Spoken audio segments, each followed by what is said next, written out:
それでは今日はクッキングノートの119ページケネールシチューを作っていきたいと思います。まず玉ねぎをみじん切りにいたします。はい、ボウルにミンチを入れて卵1個入れます。玉ねぎも入れます。でパン粉入れます。塩、胡椒、みりん、こねます。じゃがいもと人参切っていきます。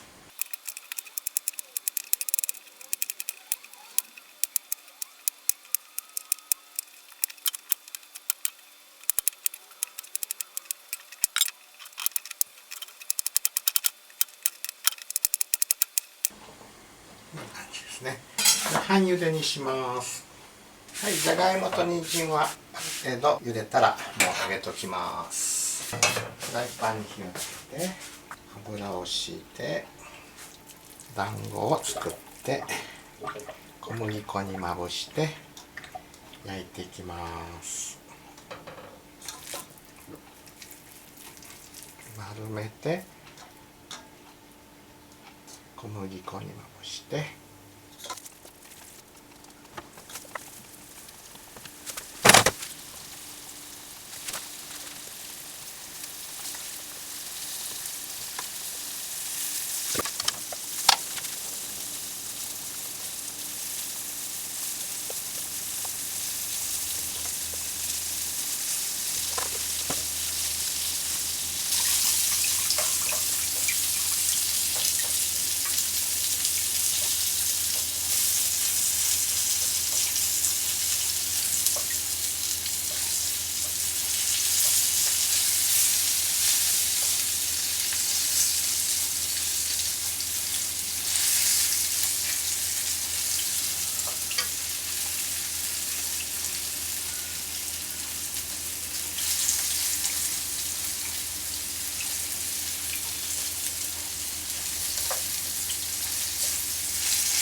まだ柔らかいうちになるべく丸くなるようにまとめましょう。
サイコロのようになりましたけど、まあいいでしょう。もっと丸く焼いた方が良かったかな。でもクッキングノートでさっき見たらこんなもんですね。大丈夫大丈夫。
昭和レシピチャンネル、インスタグラムもあるんですが、あれは私がやってるんじゃなくて、2番目の息子が大学生なんですけども、やってます。若者の感覚でやってるので、もう全部任せてますね。写真もちょっとなんか加工して、と思うんですけど、若者の感覚なので、まあそれが若者受けするのかもしれないですね。なので、全部任せてます。携帯電話が私、目がよく見えなくて使えないので、スマホとか iPhone とか苦手なので、インスタグラムも使えないんですね。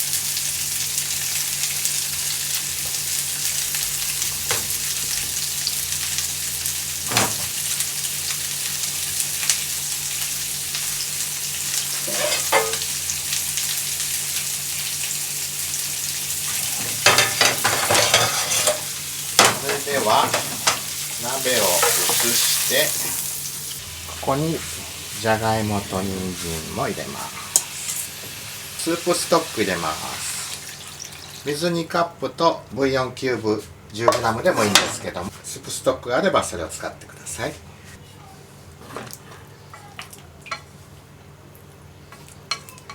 で、ここに調味料を入れていきます。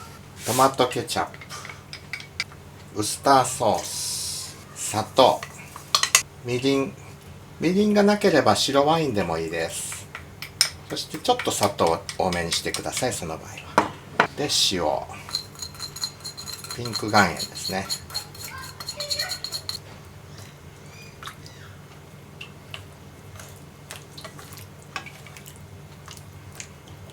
で、胡椒も入れます。で、しばらくこれで煮込んでいきます。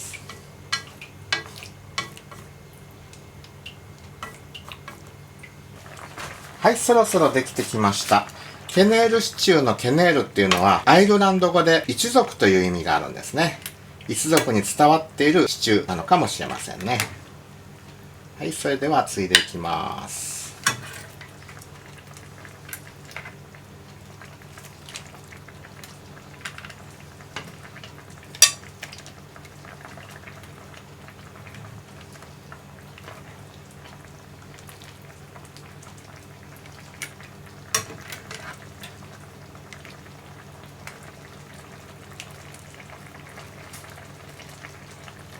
はい、ここにグリーンピースを散らしてケネールシチューの完成です。